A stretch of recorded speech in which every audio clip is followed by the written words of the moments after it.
우리 옆사람 우리 두 분 이렇게 짝을 지어가지고요. 이렇게 고백합시다. 나는 자비하다.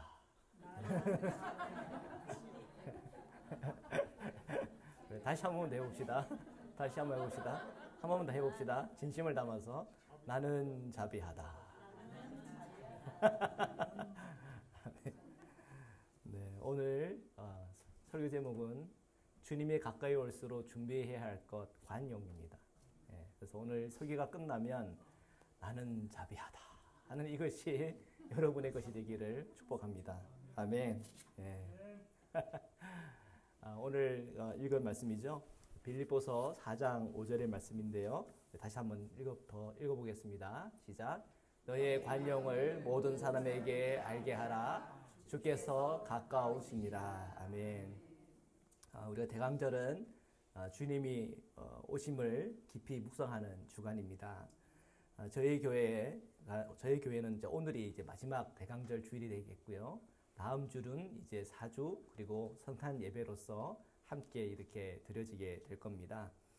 우리가 성탄 감사 예배를 드리고 이제 24일, 25일 여러분의 가족들과 함께 시간들을 보낼 때 여러분의 이 관용과 그 자비함이 그 모임 가운데 드러나기를 축복합니다. 네, 그 준비하는 과정 속에서도 다 드러나기를 축복합니다. 믿음의 선배들이 대강절을 보내면서 꼭 읽었던 말씀 중에 오늘 이 빌립보서 4장의 말씀이 있습니다. 주님이 오심을 생각할 때 이 구절을 읽으면서 맞아 주님이 가까이 오실수록 우리는 더 관용해야 돼 하는 그런 마음과 생각을 가졌다는 거예요. 그래서 이 한 주간은 여러분의 그 관용을 한번 점검해보고 시험해보기를 축복합니다. 사도 바울이 로마의 감옥에 구금되었을 때 사실 오늘 이 구절을 쓴 거예요. 평탄할 때 쓴 것이 아니라 어려운 순간에, 그리고 교회가 평안할 때가 아니라 힘든 순간에 이 말씀을 기록하는 가운데 이 오늘 우리가 읽은 이 구절이 포함이 되어 있는 겁니다. 초대교회 교인도 그랬고 사도 바울도 그랬고 어떤 생각으로 신앙생활을 했겠어요? 주님이 곧 오실 거라고 하는 믿음으로 신앙생활을 했어요. 그래서 우리는 늘 임박한 이 주님의 오심에 대한, 재림에 대한 그 감각으로 살아야 돼요. 아멘입니까? 예. 그렇다고 해서 여러분 그 주님이 곧 오시니까 집 팔고 다 땅 팔고 해가지고 좋은 일 다 하고 그냥 이렇게 집에 교회 다 갖다 바치고 그렇게 살라는 그런 얘기는 아니에요. 그것은 이단 종말론자들이 하는 그런 거고요. 우리는 임박한 종말을 생각하면서도 또 지연된 종말을 두 가지를 다 생각하는 거죠. 이미와 아직을 우리가 다 생각하면서 우리는 살아가야 되는 건 분명해요. 그러나 그럼에도 불구하고 우리는 초대교회의 영성을 우리가 갖기 위해서는 우리가 임박한 종말, 주님이 곧 오신다고 하는 그 믿음으로 하루하루 살아가야 되는 것은 정말 중요한 겁니다. 그 믿음으로 살아가는 사람하고 그 믿음을 안 살아가는 사람을 어떻게 보면 아냐면 그분에게 그 관용이 있나 없나를 보고 알아요. 예. 성경은 우리에게 분명히 얘기하고 있습니다. 너의 관용을 모든 사람들에게 알게 해라. 그리고 뭐라고 그랬어요? 주께서 가까우시니라 그랬단 말이에요. 그러니까 그 믿음으로 살아가는 사람은 이 관용에 대해서 늘 생각하며 살아야 되는 거예요. 이 관용이라고 하는 이 말은요, 이 에피에이케스라고 하는 헬라어에서 온 것입니다. 에피에이케스. 그래서 이 얘기 듣고 이제 설교가 끝나면 다 잊어버리겠죠, 그죠? 그래서 주보 뒷면에 보면 제가 오늘 설교를 요약을 해놨어요. 거기 보면 에피에이케스라는 단어가 나오고 그 의미에 대해서 제가 설명해놨으니까 나중에 설교 듣고 까먹겠다 싶으면 다시 여러분 주보 뒷면으로 복습을 하시면 되겠습니다. 이 에피에이케스라고 하는 이런 단어가 있는데 이것은 굉장히 다양한 의미로 사용을 했습니다. 그 가운데 너그러움, 그 다음에 어떤 아량, 어떤 용서 또는 인내, 그리고 중용, 이런 여러 가지 많은 의미들로 사용이 됐어요. 특별히 아리스토텔레스 여러분 들어보셨죠? 이 아리스토텔레스라고 하면 예수님 전에 있던 사람이에요. 굉장히 오래된 철학자인데 그가 이렇게 설명할 때 열정적인 감정과 냉정한 지성이라고 하는 양극단 사이에 있는 중용의 덕, 이것이 에피에이케스다 이렇게 설명을 했어요. 어렵죠. 근데 중용이라는 말은 들어봤죠? 예, 중용이라는 말 들어봤어요. 굉장히 감정적인 사람이 있고 굉장히 냉철한 사람이 있어요. 냉철한 사람도 냉철한 사람 나름대로 좋은 점이 있고 굉장히 열정적이고 감정적인 사람도 나름대로 좋은 점이 있을 거예요. 근데 그 두 사람이 만나면 뭐 해요? 싸워요. 성격이 달라서 싸운단 말이에요. 자, 그러면 맨날 싸워야 됩니까? 아니죠.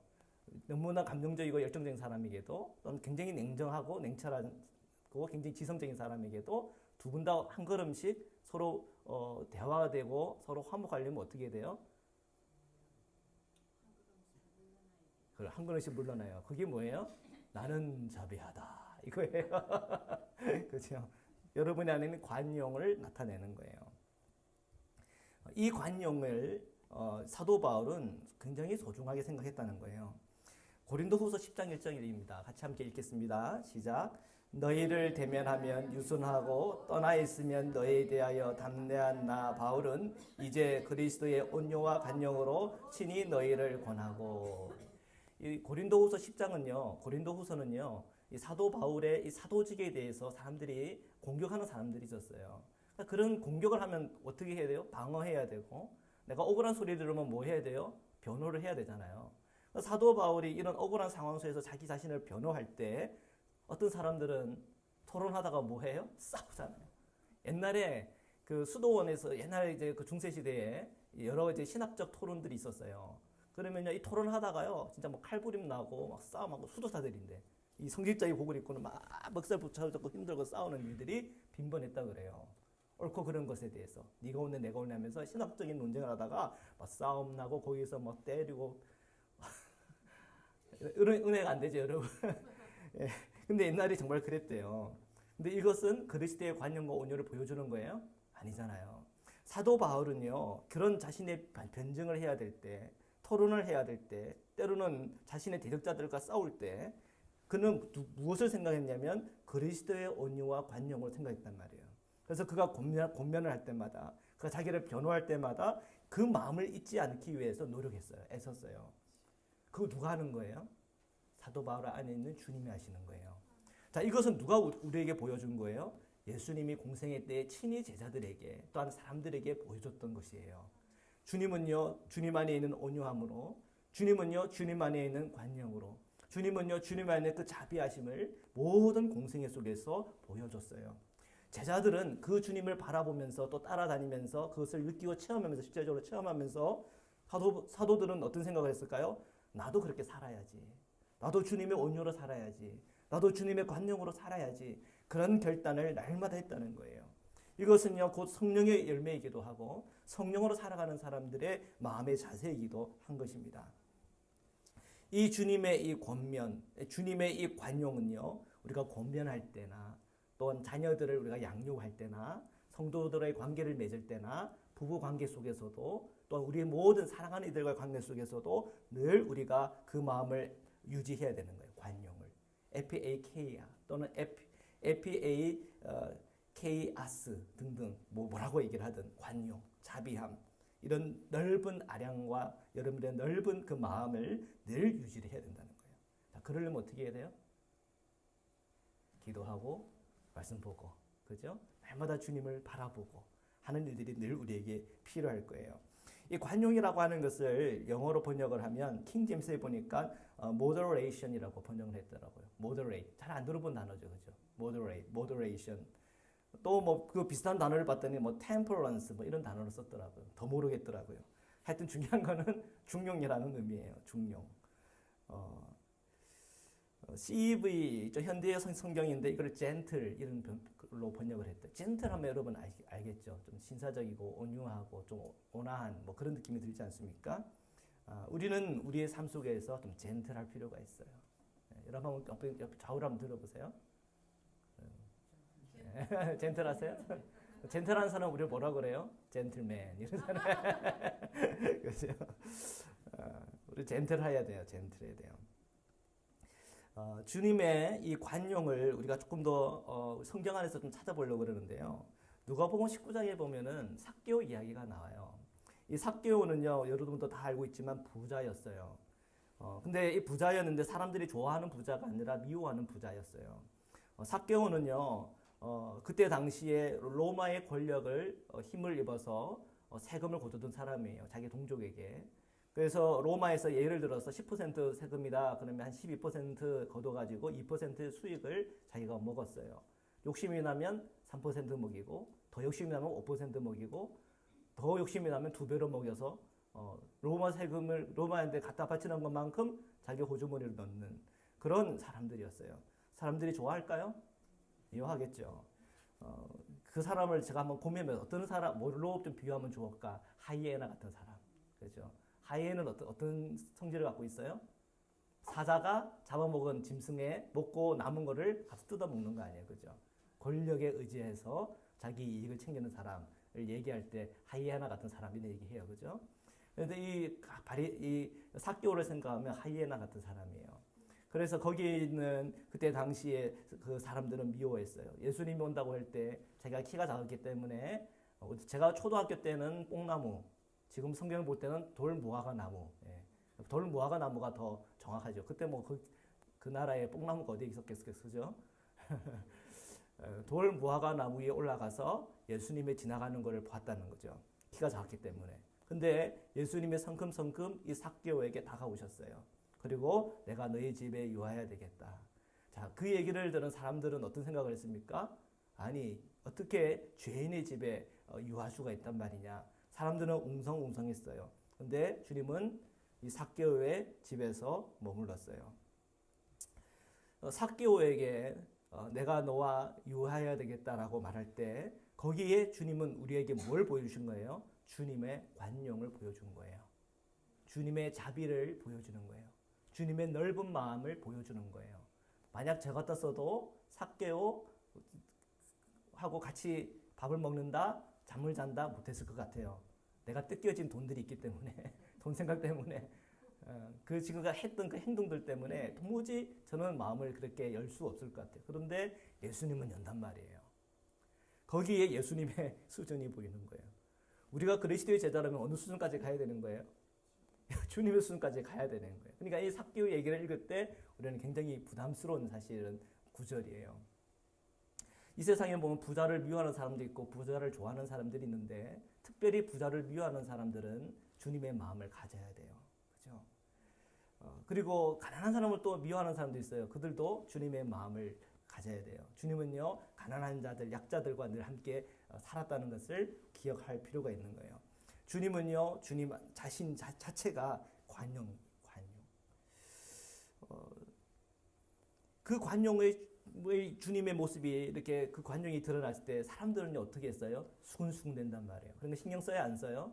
그런 거 신경 안 쓴단 말이에요. 신경 막 수근수근거리면 또 갖다 대가지고 너 어떻게 그런 말을 하냐 하면서 그 사람하고 안 싸웠단 말이에요.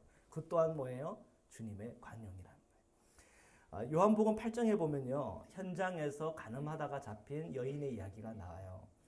바리새인들과 서기관들은 모세의 율법을 들먹입니다. 이런 여자는 돌로 쳐 죽이라 그랬는데 예수님은 어떻게 할 거예요? 뭐라고 얘기할 거예요? 그때 예수님이 대답했어요, 안 했어요? 대답 안 했단 말이에요. 그리고 하도 졸라대요. 한번 얘기 좀 해보라고. 그러니까 한 얘기가 뭐예요?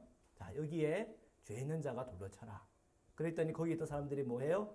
다 양심의 가책을 받고 찔려가지고는 그 모든 모여들었던 사람들이 다 떠나고 없어요. 나중에 누구만 남아요? 그 여인과 주님만이 남았어요. 자, 그때 주님이 그 여인에게 뭐라고 얘기했어요? 나도 너를 정죄하지 않겠다 그랬어요. 그게 뭐예요? 예수님의 관용이에요. 주님의 자비예요. 주님의 넓은 마음이에요. 그 주님의 그 넓은 마음 때문에 사람이 변해요. 그죠? 우리 그리스도인에게는 이 관용이 필요합니다. 왜요? 이것이 주님의 마음이고, 왜요? 성령께서 그것을 우리로 그렇게 이끌어 갔기 때문에 그렇습니다. 누가복음 15장에 보면 탕자의 비유가 나옵니다. 아버지로부터 유산을 억지로 얻어내가지고는 먼 곳으로 가서 거기서 돈 다 탕진을 했어요. 쫄딱 망했어요. 그래서 결국은 유대인들이 혐오하던, 유대인들은 부정하다고 먹지도 않는 그 돼지를 치면서 또 돼지의 그 사료인 쥐염 열매를 먹으면서 내가 차라리 집에 가는 게 낫겠다 그랬어요. 그리고 집으로 돌아왔어요. 멀리서 자기 아들이 오고 있는데 이 아버지는요, 달려가서 끌어안고 입 맞추면서 나중에 끌고 집에 들어가더니 잔치를 베풀었어요. 그걸 뭐라 그래요? 관용이라고 그러는 거예요. 그 아들이 몰려왔어요. 몽둥이로 그냥 두드려 팼어요. 그걸 뭐라고 그래요? 정의실현. 그렇잖아요. 그건 정의실현이에요. 그렇죠? 그걸 정의실현이라고. 그런데 우리 성경에서 주님께서 예를 들은 이 탕자의 비유에서는 어떻게 했어요? 관용을 보셨단 말이에요. 자비함을. 우리의 이 관용, 우리의 이 자비함, 넓은 마음은 결국 그 영혼을 위한 것이에요. 그 생명을 살리기 위함이고 그 영혼이 그리스도의 그 은혜 안에서 변화되기 위하여 우리에게 주시는 주님의 은사요 은혜요 그리스도인의 태도요 삶이라는 것이에요. 이 누가복음 15장에 그 앞에 나와 있는 얘기가 뭐냐면 이런 드라크마에 대한 비유예요. 그러니까 한 영혼에 대한 소중함, 그 한 영혼에 대한 주님의 사랑을 가지고 나아갈 때 우리가 늘 우리의 마음을 가져야 될 그 태도는요 관용이에요. 오늘 처음에 시작했던 시 나는 자비하다. 그 주님의 그 자비함이 그것이 내 것이 돼야 되고 그것이 내 삶에서 흘러나와야 된다는 거예요. 자, 우리가 오늘 말씀과의 너희 관용을 모든 사람에게 알게 하라. 모든 사람이 알게 하라 그랬어요. 너희의 관용을 모든 사람이 알게 하라. 어떻게 우리가 이 관용을 모든 사람에게 알 수 있을까? 제가 그 고민하면서 제가 3단계를 한번 제가 만들어 봤어요. 3단계.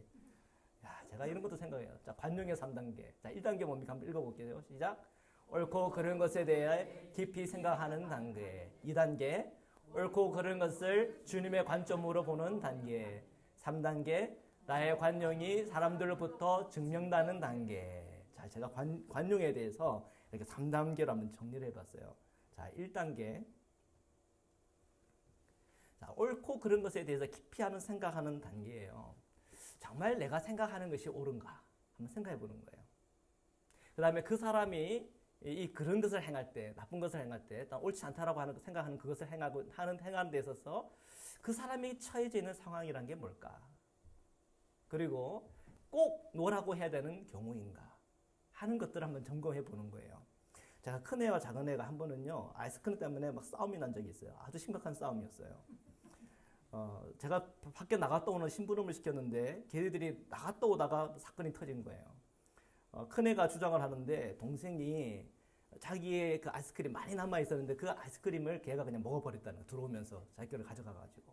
그랬더니 이 동생이 아니라는 거예요. 그런 적이 없다는 거예요. 괜히 그 형이 거짓말 한다는 거예요. 그래서 제가 둘 중에 하나는 거짓말 하는 것 같다. 누가 거짓말, 자, 한결아, 너 거짓말 하는 거 아니냐? 진짜냐? 라고 했더니 진짜래. 저 거짓말 안 하는 거래. 그래서 그 형한테 물어봤죠. 그 진짜냐? 아, 자기도 진짜래. 거짓말이 아니래.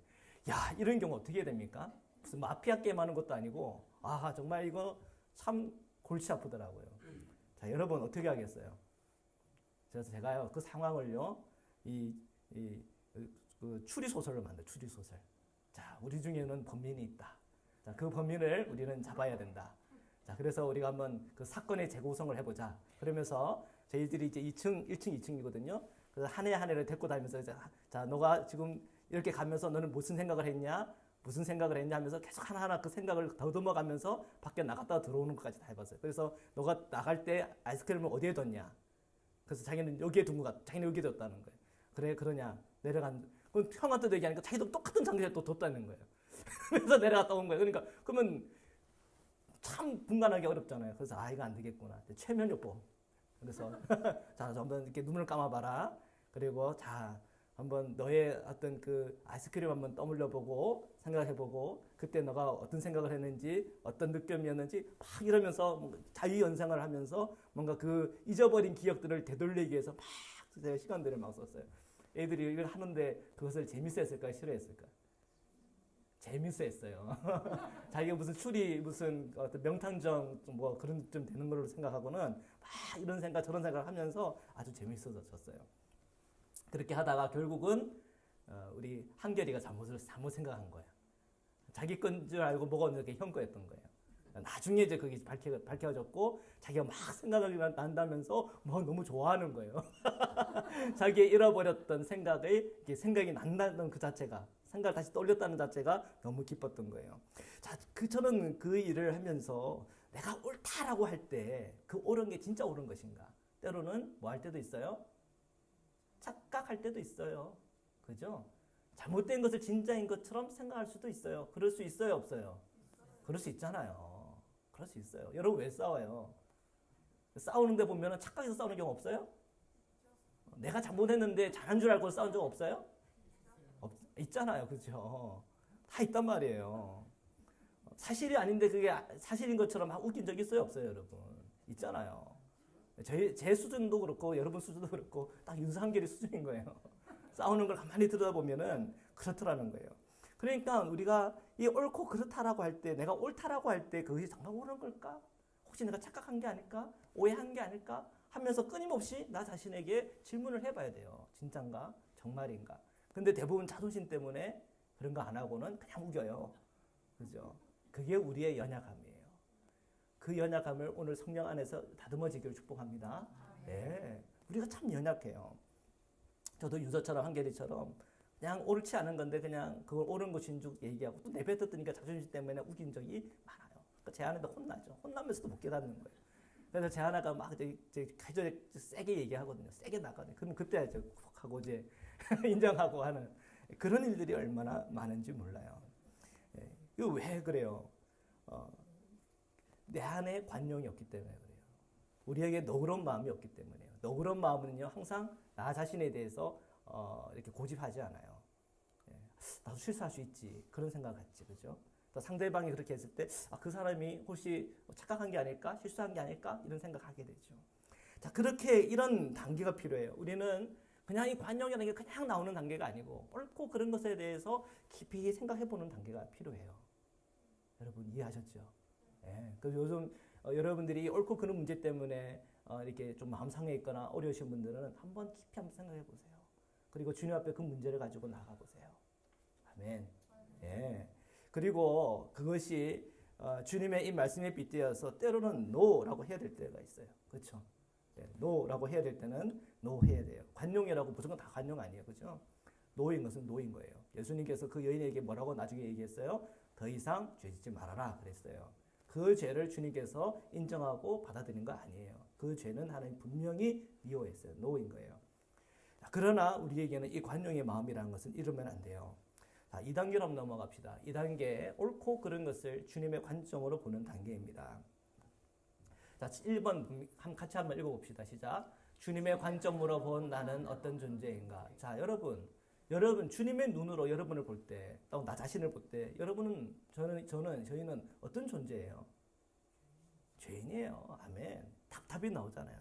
이게 복음을 받아들이고 예수 그리스도를 믿는 사람들은요, 여기에 대해서 너무나 분명한 거예요. 주님이 나를 본다면 나를 어떻게 생각해? 죄인으로 보지. 연약하지. 작지. 정말 백사장의 모래알 하나 같은 그런 존재지. 뭐 큰 죄인, 작은 죄인, 그거 도토리 키재기 아니에요. 도토리 한번 잘 봤어요? 어느 게 큰지 작은지 한번 비교해 봤어요? 그 크기 순서대로 한번 일렬 한번 세워봤어요? 집에서 한번 해보세요. 힘들 거예요. 그 도토리 키재기예요. 하나님의 관점에서 볼 때. 자, 그 관점으로 세상을 보고, 또 우리 형제 자매들을 볼 때, 더 큰 죄인, 더 작은 죄인 있습니까? 거기에서 허물어지는 거예요. 자, 두 번째 한번 봅시다. 두 번째. 함께 보겠습니다. 함께 한번 읽어볼게요. 시작. 내가 주님의 관점으로 본다는 의미는 뭔가? 자, 내가 주님의 관점으로 본다는 의미가 뭘까? 주님의 눈으로 본다. 주님의 눈으로 보는 순간 내 눈으로 보는 것은 인정하지 말아야 돼요. 내 눈으로 보는 것은 없는 거예요. 나는 그 십자가에서 처리된 거예요. 성령께서 보는 그대로 나는 보는 거예요.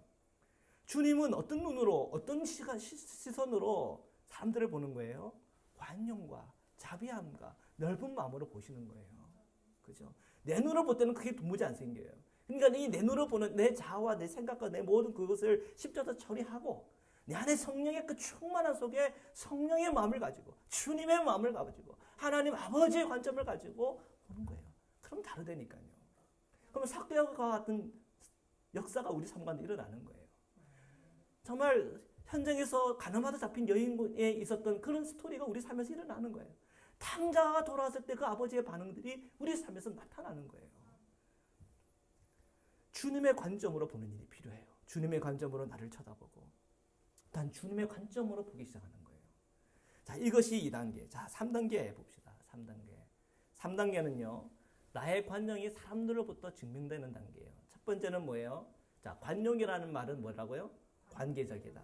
관용이라는 말은 또 뭐라고요? 경험적인 거예요.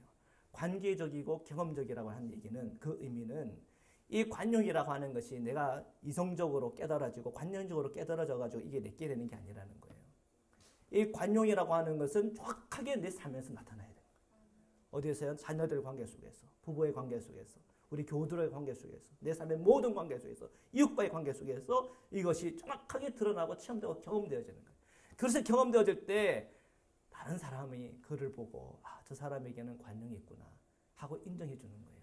그게 그 사람에게는 관용의 열매가 되는 거예요. 내가 아무리 나는 자비하다 오늘 외쳤지만 옆에 있는 사람이 아니야, 넌 아니야 이러는 순간 나는 거짓말하는 사람이 되는 거예요. 다시 한번 옆에 사람을 보고 우리 한번 해볼까요? 나는 자비하다. 한번 해보세요. 자, 그러면 옆 사람이 한번 평가해 주세요. 맞아요. 한번 좀 기도 더 하셔야 되겠어요. 맞아요 하는 분도 있겠지만 기도 좀 더 하셔야 되겠어 하는 분도 계실 거예요. 다 알아요. 우리는 다 기도가 필요해요. 그래서 우리는 교회에서 예배할 때마다 십자가에서 나를 처리하고 성령의 충만함을 힘입어 나가야 되는 거예요. 누가복음 12장 42절에서 48절을 저희들이 한 목소리로 읽어보겠습니다. 누가복음 12장 42절에서 48절입니다. 시작. 주께서 이르시되 지혜 있고 진실한 청지기가 되어 주인에게 그 집 종들을 맡아 때를 따라 양식을 나눠줄 자가 누구냐. 주인이 이를 때에 그 종이 그렇게 하는 것을 보면 그 종은 복이 있으리로다. 내가 참으로 너희에게 이르노니 주인이 그 모든 소유를 그에게 맡기리라. 만일 그 종이 마음에 생각하기를 주인이 더디 오리라 하여 남녀 종들을 때리며 먹고 마시고 취하게 되면 생각하지 않은 날 알지 못하는 시각에 그 종의 주인이 이르러 엄히 때리고 신실하지 아니한 자의 받은 벌을 처하리니 주인의 뜻을 알고도 준비하지 아니하고 그 뜻대로 행하지 아니한 종은 많이 맞을 것이요 알지 못하고 맞을 일을 행한 종은 적게 맞으리라. 무릇 많이 받는 자에게는 많이 요구할 것이요 많이 받은 자에게는 많이 달라 할 것이니라. 아멘. 자, 여러분 제가 죄송한 마음이 있어요. 여러분은 아는 자예요, 모르는 자예요? 아는 자가 돼버렸어요. 오늘 이 설교를 듣는 순간에 여러분은 아는 사람이 돼버린 거예요. 제가 이 점에서 참 죄송해요. 차라리 몰랐으면 적게 맞는데 여러분은 알아요. 많이 알아요. 네, 피할 수가 없어요. 제가 윤사하고 한결이 둘이 싸우면요. 최후의 마지막 제가 방법은 뭐냐면 나 5분 만에 화해해. 아니면 너희들 둘 다 이제 아빠한테 기합받는 거야. 다 이래요. 그러면요. 얘들이 어떻게 하는 줄 알아요? 안 혼나려고 하여튼 자기의 이성은 또한 자기의 감정 그게 아닌데 용서의 말을 건네기도 하고 또 뭐 너가 화를 뿌면 내가 이 장난감 줄게 저 장난감 줄게 이러면서 막 이런 타협을 막 하면서 걔네들이 화해하는 것을 제가 여러 번 봤어요. 오늘 지금 방금 읽은 이 누가복음 12장 42절에서 48절의 말씀은 아마 그런 관점인 것 같아. 자, 5분 만에 풀어. 5일 만에 풀어. 주님, 나 분명히 빨리 와. 빨리 오기 전에 자, 너희들 한번 생각해봐. 하는 것 같은 그런 느낌 받아요. 참 하나님 아버지 맞아요. 그죠? 하나님 참 아버지 같아. 저는 거기 보면 윤수 한결이 같아. 그래서 나 5분 줄게. 나 5일 줄게. 자, 오늘 지금 12월 이제 세 번째 대강절되니까 크리스마스 전까지 너 해결해 하는 것 같아요. 자, 근데 그 뭐라고 그러냐면 우리 여러분 같이 말씀을 함께 읽으면서 본문 속에서 봤겠지만 이 지혜 있고 진실한 청지기는요. 어떤 사람이 지혜 있고 진실한 청지기예요. 종들을 맡아가지고 때를 따라 양식을 나누어 준다는 거예요. 배고프지 않게 적절하게 봉사하고 돌보고 그러면서 이 종들이 자기의 일들을 잘 감당할 수 있도록 도와주는 거예요. 그죠? 거기 보니까 기분 나쁜 종이 있네. 내가 그러면은 밥 한 공기 줄 거 한 숟가락만 주고 나한테 너무 잘하는 그런 종이 있네. 아이고 그 사람은 가서 밥 두 공기 먹으라 그러고. 자, 지혜 있고 진실하죠? 관용이 있죠? 아니라는 거예요. 관용이 있는 종은 관용이 있는 청지기는 어떤 종의 모습을 갖고 있든지 그들에게 똑같은 은혜와 똑같은 사랑을 베푸는 그런 사람이 신실하고 진실한 청지기예요. 마치 하나님께서 우리에게 똑같이 죄인이나 의인이나 상관없이 똑같은 해를 주고 똑같은 비와 똑같은 음식을 주는 것과 똑같아요. 똑같은 공기를 마시게 하고, 그죠?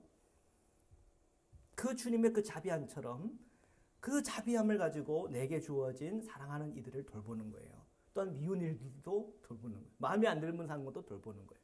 그게 어디서부터 와야 돼요? 관용으로부터 나온다는 거예요. 그런데 하나님 앞에 야단 맞는 사람들은 뭐 한다고요? 남녀 종을 어떻게 해요? 때려요. 그죠? 그리고 취해요. 또 자기 혼자 다 처먹어요.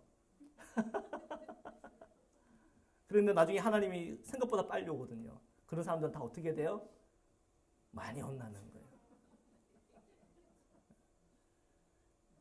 네, 많이 혼나요. 제가 유산계라 얘기할 때 참 죄송한 말이면 두들겨 맞는 말 많이 써요. 두들겨 맞는 거예요. 두들겨 맞아. 우리가 이 대강절을 우리가 생각하면서 이 대강절은요, 주님을 기다리는 거예요.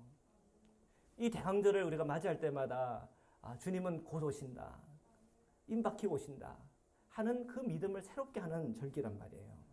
그 절기를 우리가 지내면서 우리 마음속에 늘 생각해야 될 것은 우리 안에 관용이에요. 우리 자녀들에게, 남편에게, 아내에게, 사랑하는 이들에게, 또는 내가 사랑하지 않는 이들에게, 내 모든 이웃들에게 내게 그 관용을 보여야 되는 거예요.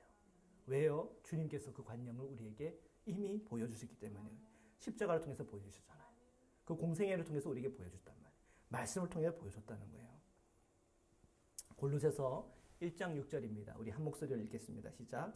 이 복음이 이미 너희에게 이름에 너희가 듣고 참으로 하나님의 은혜를 깨달은 날부터 너희 중에서와 같이 또한 온 천하에서도 열매를 맺어 자라는도다. 아멘.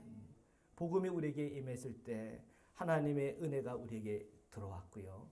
그 하나님의 은혜를 우리가 깨닫는 날부터 지금까지 우리는 계속 열매를 맺어가고 있는 거예요. 그 열매에는요, 사랑이 있죠.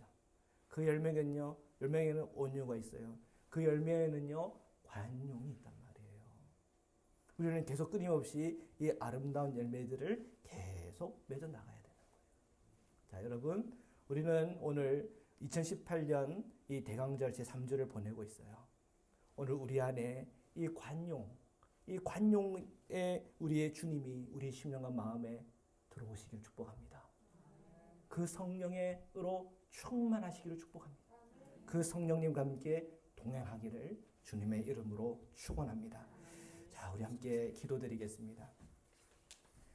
주님은요, 우리가 지혜 있고 진실한 청지기가 되어서 우리에게 주어진 사랑하는 이들, 또한 이웃들, 성도, 가족들에게 정말 때에 따라 양식을 먹이고 사랑을 베풀고 은혜를 베풀기를 주님이 원하세요.